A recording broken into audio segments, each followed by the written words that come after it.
ಹಣೆ ಬರಹಕ್ಕೆ ಹೊಣೆ ಯಾರು? ಹಣೆ ಬರಹವನ್ನ ಯಾರಿಂದಲೂ ಬದಲಾಯಿಸಕ್ಕೆ ಸಾಧ್ಯ ಇಲ್ಲ ಅನ್ನೋದನ್ನ ಒಂದು ಪುಟ್ಟ ಕಥೆಯ ಮೂಲಕ ನಿಮ್ಮ ಮುಂದೆ ಪ್ರಸ್ತುತಪಡಿಸ್ತಾ ಇದ್ದೀನಿ ಸ್ನೇಹಿತರೆ. ಆನೆ, ಹಕ್ಕಿ, ಹಾವುಗಳಿಗೆ ತಪ್ಪದ ಸೆರೆವಾಸ, ನೇಸರ ಚಂದಿರಗಿಹ ರಾಹು ಕೇತುಗಳ ಕಾಟ, ಜೊತೆಗೆ ಅರಿವುಳ್ಳವರ ಬಡತನವ ನೋಡಿ ಎನ್ನ ಮನವೆಂದಿದ್ದು ಹಣೆ ಬರಹವೇ ಗಟ್ಟಿ. ವಿಧ ಬರಹದ ಮುಂದೆ ಹರಿಹರ ಬ್ರಹ್ಮರು ಕೂಡ ಏನು ಮಾಡೋಕ್ಕಾಗಲ್ಲ ಅಂತೆ.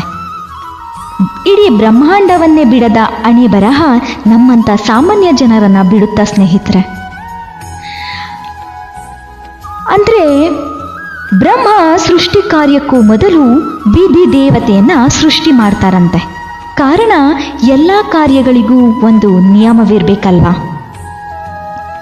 ವಿಧಿ ದೇವತೆಯು ಸೃಷ್ಟಿಯಾದ ತಕ್ಷಣವೇ ಕಂಡದ್ದು ಬ್ರಹ್ಮದೇವ.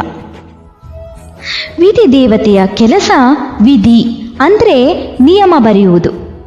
ದೇವಿಯು ಕಣ್ಣು ಮುಚ್ಚಿ ಹಣೆ ಬರಹದ ರೇಖೆಗಳನ್ನ ಬರೀತಾರಂತೆ. ಹಾಗೆ ಒಂದು ಹೆಣ್ಣು ಮಗುವಿಗೆ ಕೂಡ ಕಣ್ಣು ಮುಚ್ಚಿ ಹಣೆ ಬರಹವನ್ನ ಬರೀತಾರೆ. ಕಣ್ಣು ಬಿಟ್ಟು ನೋಡಿದ್ರಂತೆ. ಮಗುವಿನ ಹಣೆ ಬರಹ ತುಂಬ ಕ್ರೂರವಾಗಿತ್ತಂತೆ. ಅದನ್ನು ನೋಡಿದ ದೇವಿ ಬಹಳ ದುಃಖಿತರಾಗ್ತಾರೆ. ಮೊದಲೇ ಹೆಣ್ಣು ಹೆಂಗರಳು ಅಲ್ವಾ ಸ್ನೇಹಿತರೆ? ಆ ಮಗುವನ್ನ ಯಾರಿಗೋ ಕೊಟ್ಟು ಆ ತಂದೆ ತಾಯಿಯ ಕಣ್ಣಲ್ಲಿ ನೀರನ್ನು ತರಿಸೋದು ಬೇಡ.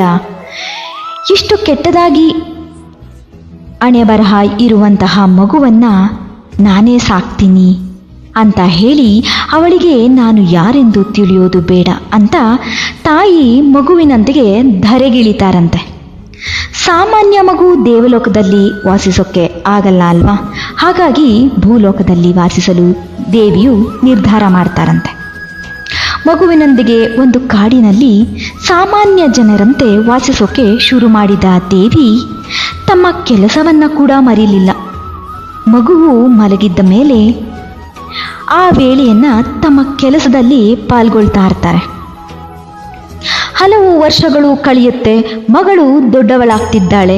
ತನ್ನ ಕೆಲಸ ಇಲ್ಲಿಯೇ ಮಾಡಿದ್ರೆ ಮಗಳಿಗೆ ತಾನು ಯಾರೆಂದು ತಿಳಿದು ಬಿಡುತ್ತೆ ಅಂತ ಯೋಚಿಸಿದ ದೇವಿಯು ಮಧ್ಯರಾತ್ರಿ ಮಗಳು ಮಲಗಿದ ಮೇಲೆ ಹೊರಗೆ ಹೋಗ್ತಿರ್ತಾರಂತೆ.